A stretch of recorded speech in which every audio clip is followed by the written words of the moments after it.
আমি একটু দেখাচ্ছি তোমাদেরকে। তাহলে আমাদের এখানে হচ্ছে হাফ ইকুয়াল টু, প্রথমে দেখো x1 এর সাথে গুণ হবে কে y2, তাহলে x1 y2 প্লাস তারপরে x2 এর সাথে y3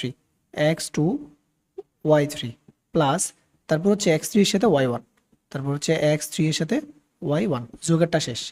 তো এরপর আমাদের কি করতে হবে, একটা মাইনাস দিতে হবে, মাইনাস দিয়ে এবার বিয়োগেরটা করতে হবে, অর্থাৎ এই কাজটা করতে হবে উল্টাটা এদিকে।